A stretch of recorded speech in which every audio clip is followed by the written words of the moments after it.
I don't remember what I said to him, but I was kind of like, Justin, it's been weeks of this that has been going on and you haven't been doing solution and nothing's been working and whatever. And he said to me, Mom, all it takes is one good day. All you need is one good day. And I remember looking at him and thinking, he's right. We just need one good day of order. And then you kind of feel a reset.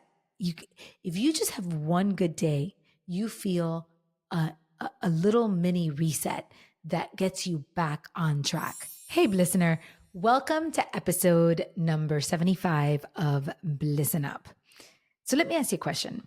Do you ever catch yourself waiting for the chaos to subside so that you can then find a little bit more order in your life, in your business, in your habits, in your relationships? Last week, I named October Orderly October. And really, this theme stemmed from having a pretty chaotic September. September was busy for me. And there was no question it needed to be a strong September, but there was a lot of travel. There was a lot of finagling the schedules and figuring things out and expanding capacity. And I was starting to feel a little bit stretched thin. And I realized that I was waiting for October to arrive so that I can then find a more grounded, steady, orderly vibe. And I think it's an important thing to pay attention to whenever you catch yourself waiting for your circumstances to change so that you could feel a certain way. That's a red flag. It was for me and it is for you, because what you will find is that oftentimes you can change the way you feel even without changing your circumstances. But if you're constantly waiting for your circumstances to change, you start to become a victim of those circumstances. And in my case, when I started to reflect on this and pay attention, I noticed there's always chaos, right? In the summer, there was chaos because there was a lot of traveling. The kids are out of school.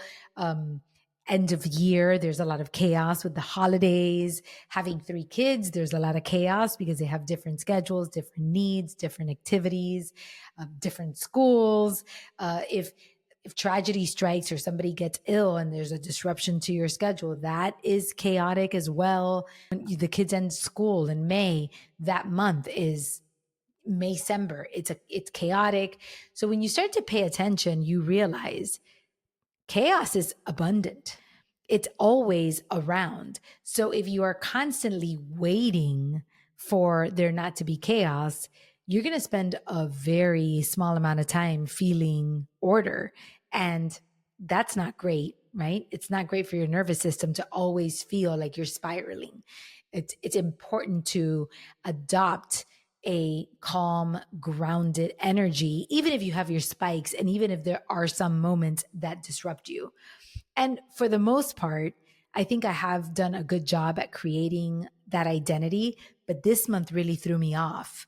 And I felt it. I felt kind of exhausted. I felt that tiredness from having to go. And in that, I realized how important it is to really create a sense of order amidst the chaos. So that's what today is all about, is how do you build a life where you can nurture order amidst chaos, even when things get busy.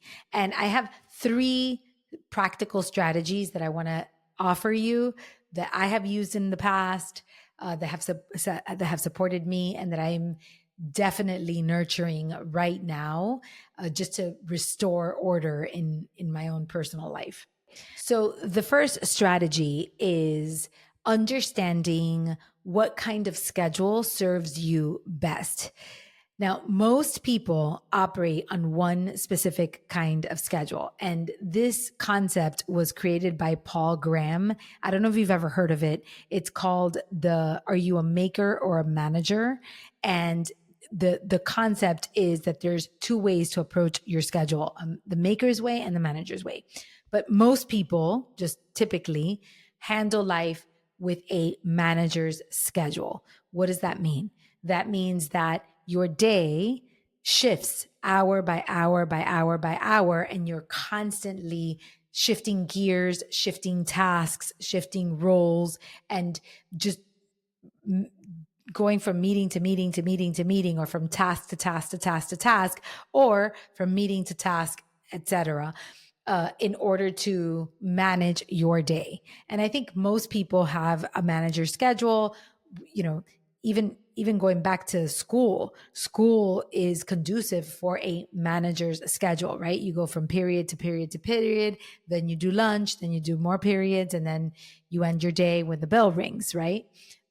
So we are trained in managers' schedules, and a manager's schedule could be a very efficient and productive way to handle your schedule, but it keeps you and at a faster pace. And what Paul Graham discovered was that there are people who are creators that need larger chunks of uninterrupted time for deep work and deep focus. So that's what a maker's schedule is about. Think a writer that sits down and writes a book. A writer cannot write a chapter from 9 to 10 or even 9 to 11. They need ample time to sit down and connect with their creativity, with the words on the page, and have something come out of them. The same thing goes with content creators or tech people or bloggers or podcasters, people that need space for creativity and time to be able to be in flow. They work better on a maker's schedule.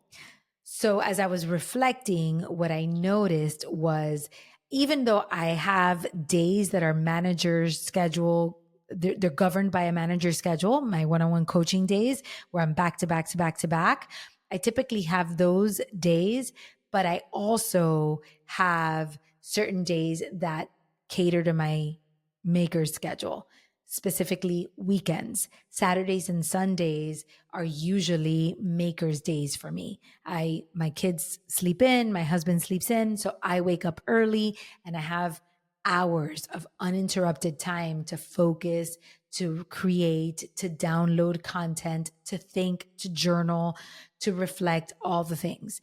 I also typically used to create Monday as a gap day. So I called it bare minimum Mondays, and Mondays were kind of like an admin days. It really wasn't like a maker's schedule day, but it was a day where I didn't have any coaching clients, and I protected that day to ease into the week. So I've had this groove, this schedule, and some days are manager driven, but other days are maker driven. And having that hybrid really supports me tremendously. And what I noticed in September was that I had no maker days at all. Why? Well, because I was traveling every weekend. So, and what would happen was I would have to fit in all of my work Monday, Tuesday, and Wednesday, so that Thursday I could get ready and then travel. And then I would be out of town Thursday, Friday, Saturday, and Sunday. And I just didn't have the ability to have that deep, focused time for work. And that really affected my sense of order. It disrupted me tremendously. Even on Mondays, I have my coaching circle is on Mondays, and I love having my coaching circle on Mondays. And I did it on Mondays so that we can have mindset Mondays. And I figured it's only an hour in the day, an hour and a half, that I focus on my clients. So it's not going to be a disruptor, but because it was on a day that I traditionally had saved as a bare minimum Monday, it really did shift my schedule, because I get into the energy, it's at the intentions, I prepare for my classes. I host the class, and even just one meeting in the middle of the day kind of interrupts that energy of having a maker's calendar, a maker's schedule. So I couldn't prevent that on in September, and that's okay. But I noticed it. And now I know that I need to protect my maker's schedule and nurture that, even if it means shifting some other things around, right? So, what it will require me to do, since I have that understanding, is look at my weeks going forward. And if I'm going to have busy travel weeks, I need to have a day somewhere in there where I have my maker's day, where I protect my schedule, because that is very supportive. Other ways of protecting your schedule or understanding your schedule is, maybe you can time chunk your activities, right? So you have like a day for admin, a day for running errands, a day for a certain type of work, instead of dealing with 100 different hats every single day. Sometimes it's good to theme your days, or time chunk your days in a way that you can have focused energy in chunks of a time, so that your brain doesn't feel as scattered. So really, it's just about an understanding what works for you, how do you best handle your schedule, and then nurture that the best you can. Protect your schedule, which is a good segue into the second strategy, because the second strategy is a way of supporting your schedule, and that is creating a team. Now, here's the thing about creating a team. It's not just having a team, it's also having a team mindset. And I'm going to explain what I mean by that. So I announced somewhere, I think I've talked about it a few times, that I bought a book called Buy Back Your Time by Dan Martell. And that book has been life-changing, because it it really invited me to audit my time and understand what kind of support I needed in my day to day life, right? The idea behind the book is, don't hire to grow your business, necessarily grow your business, hire to buy back your time, because your time is your most precious asset. And sometimes you can delegate certain things in your life to your team, so that you don't have to do them yourself, and it preserves your schedule in a helpful way. Now, having a team suggests that you are not the end all and be all of everything that goes on in your life. That's really what it means. It means that you are not an island, and that you do not have to carry the weight of the world on your shoulders, that you get to have support. And sometimes we fall into the limiting belief that we can't afford to have support, that we have to do everything ourselves because we don't have the money to pay for somebody to help us with our life. But I noticed that's a mindset issue. And the best example that I have of it is my coach, Susan Ford Collins. Susan Ford Collins recently had a surgery, and I went to go visit her at her home before the surgery. And then I went to see her in the hospital after the surgery. And I've spent some time with her. And what I noticed was that Susan has a team mindset. What that means is she understands what her role is, what her needs are, what are the priorities, and what roles could she assign to other people to support her in whatever it is that she's going through. And she uses that language. So for example, with her surgery, she has daughters, and she identified that she needed different things from both of her daughters.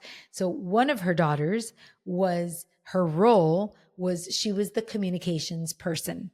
So Susan said to her, okay, what I'm going to need you to do is, I'm going to need you to communicate with the doctors.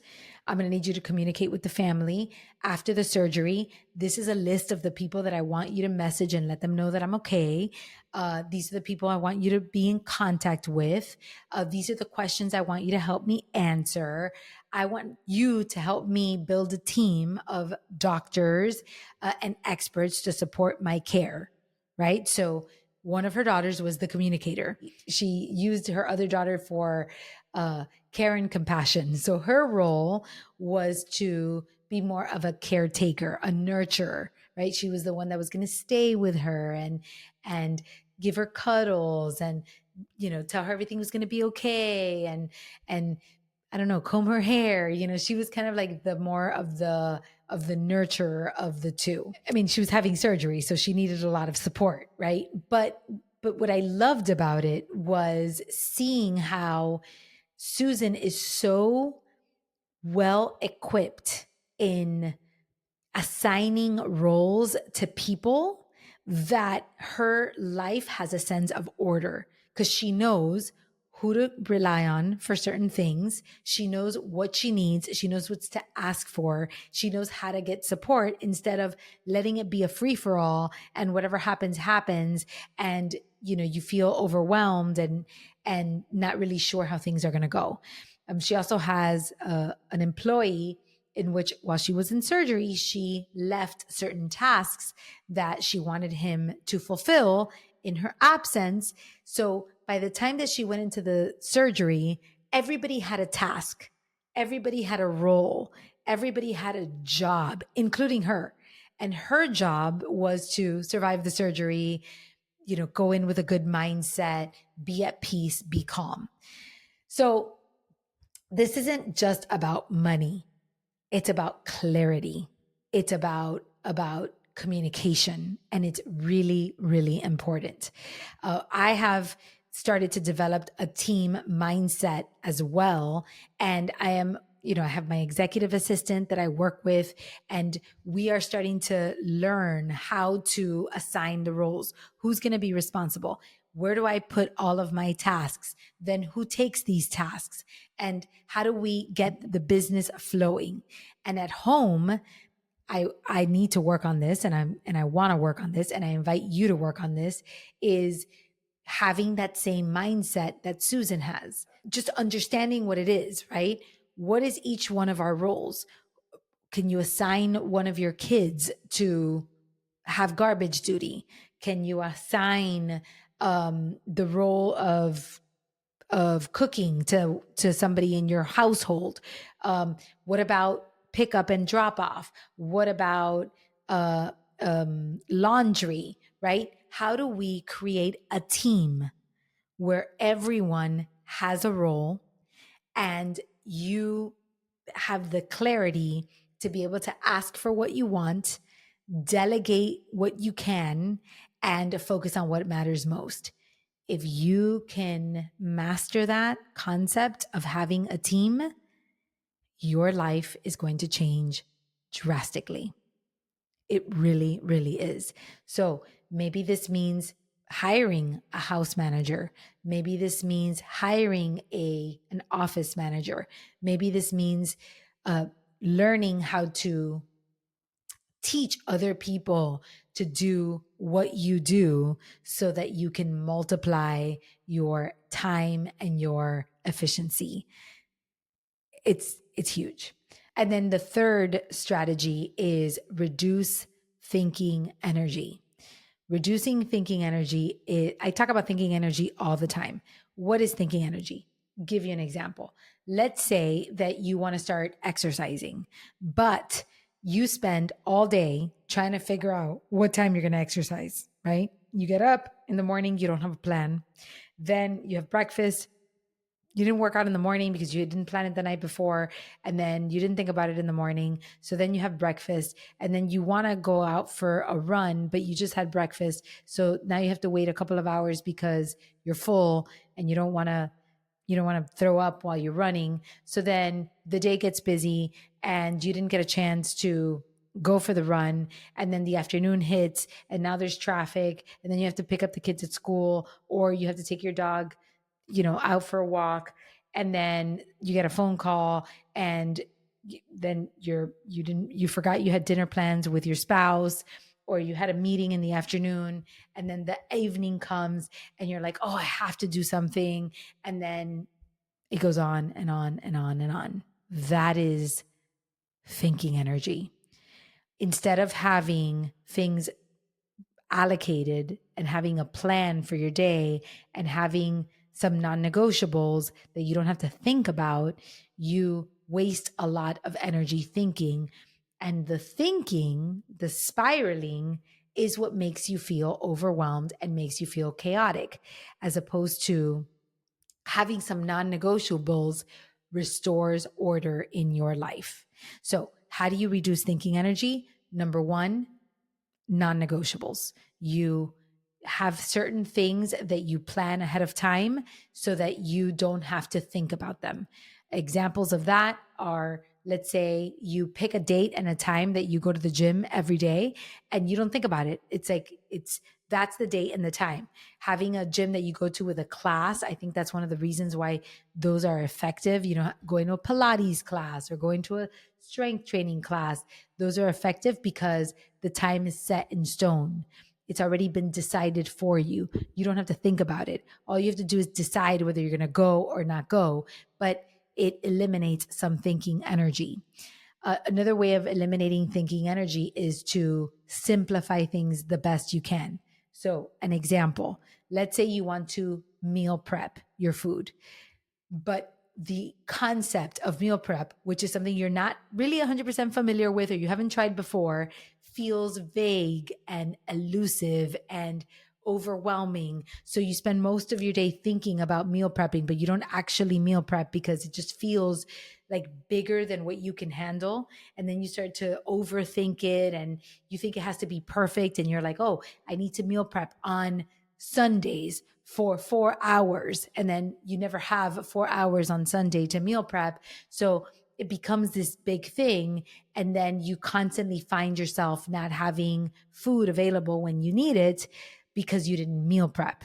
So simplifying that concept is one of the most important things that you can do in your life. How do you simplify that concept? Okay, well, you break it down, you work backwards. This is actually something my new assistant Fran, she is always telling me, let's work backwards. Let's work backwards. And I have to tell you, it's such a great concept. I love the idea of working backwards, right? She was like, start with with what you want to get done and then work backwards. And that's going to make life a lot simpler. Same thing with food. Well, what is it that you are looking for?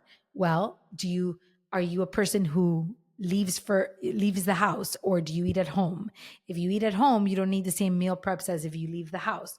What foods do you need? What times do you need to eat? What kind of foods carry over well? Which ones don't?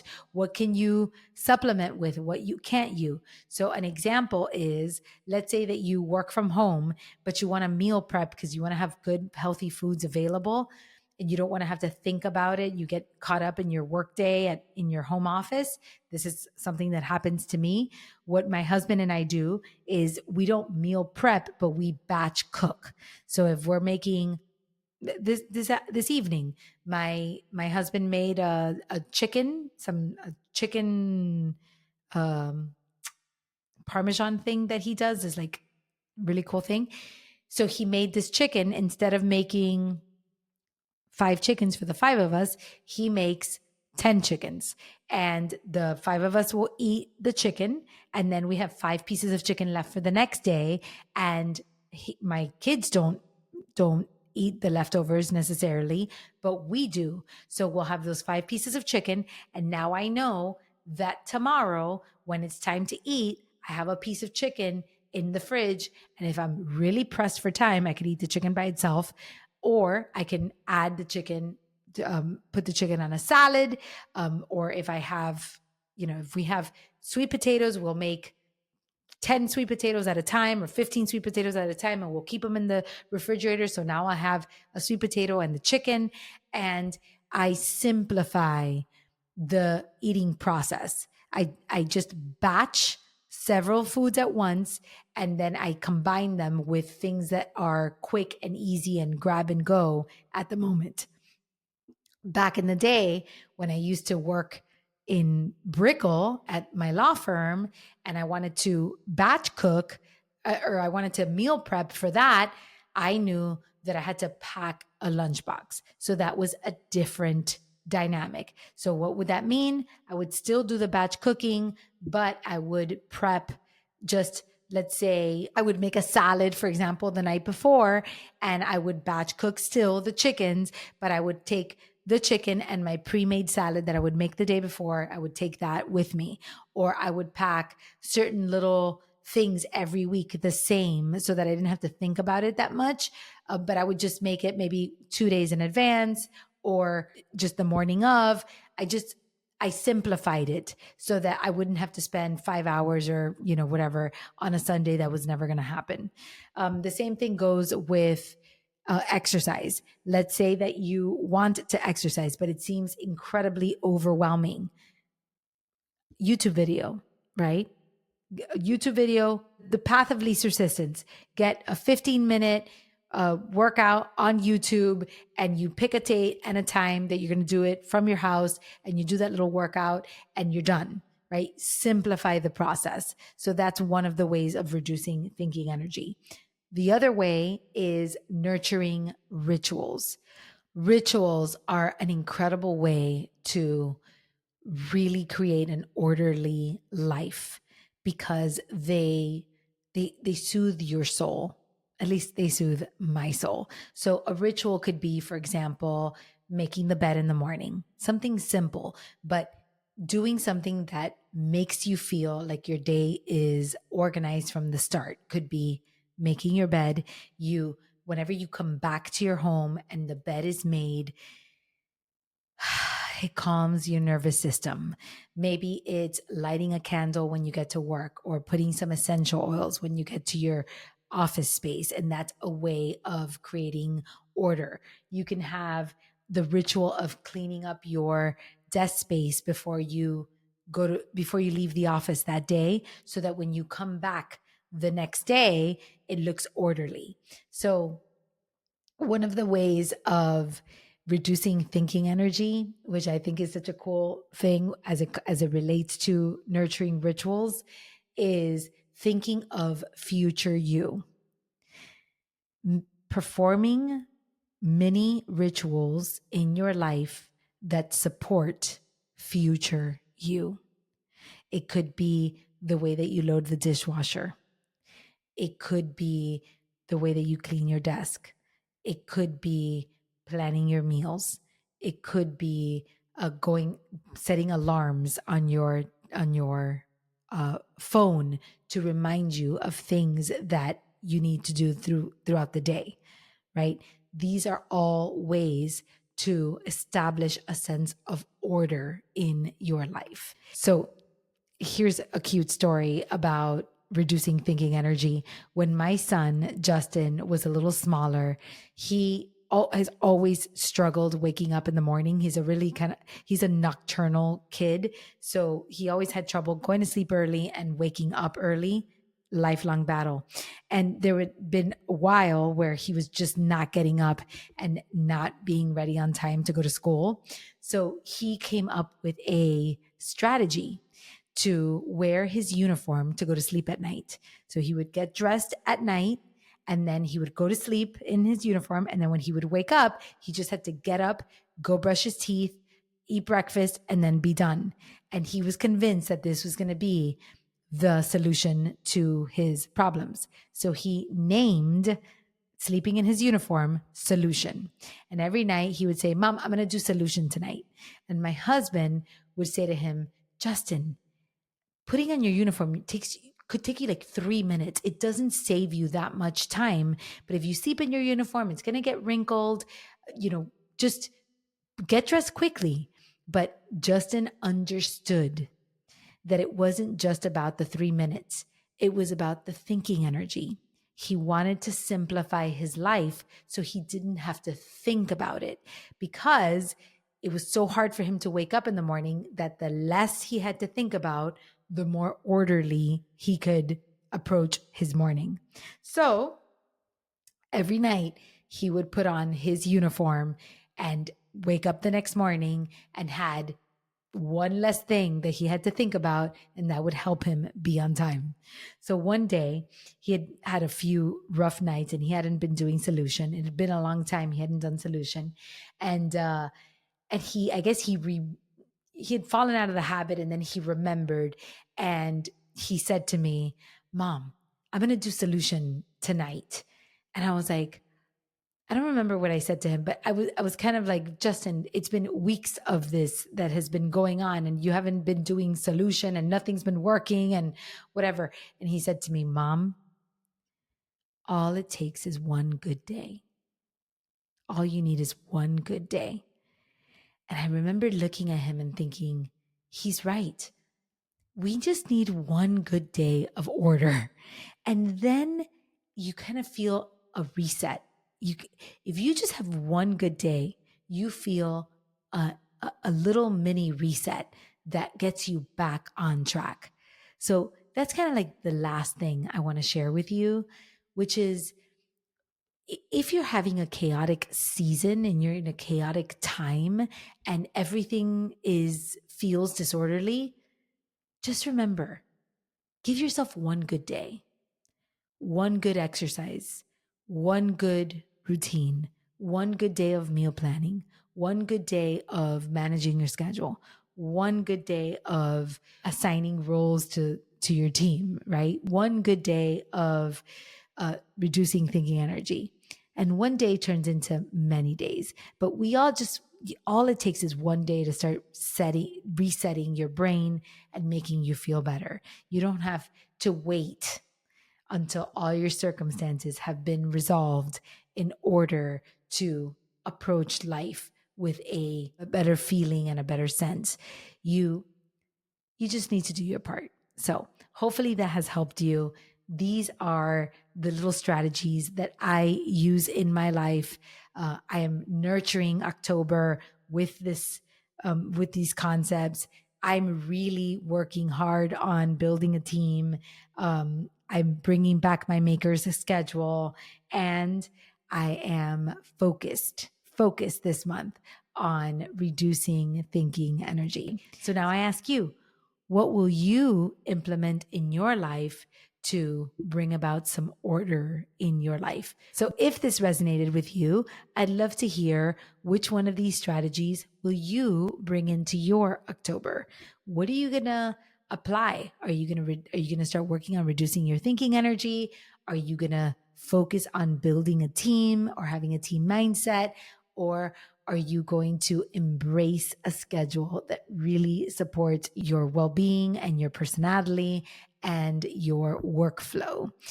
If you need a little bit of help with any of these things, of course, you can always reach out to me so that we can dive deeper. We can do a consult and see if life coaching is for you. But in the meantime, I hope you'll send me a DM or an email and let me know what your takeaway was and how you are applying it into your life. I always love to hear from you. So that's all I've got for you for today. Until next Sunday, I will see you then. Bye. That's it for today's episode. Thanks so much for being here. I am deeply, deeply grateful for this time to connect. If you're loving this podcast, I'd love if you could support me by subscribing, rating, and or leaving a review wherever you listen to podcasts. Those reviews help us so much. And if you know of someone who could really use a voice like mine in their head, please share this with them and let them know how much you care about their bliss. Now, if you are feeling called to dig deeper and really work on elevating your mindset, wellness, and your relationships to create a healthier, happier, and more meaningful life, then I invite you to schedule a 60-minute complimentary consultation with me. Let's have a meaningful conversation and see if working together is in our future. You can find the link to the calendar of consults right there in my show notes, but you can also connect with me on my website, carolinedeposada.com, or just send me a DM on Instagram at Caroline de Posada. Like my friend always says, the project is big and you're a part of it. So thanks for being here.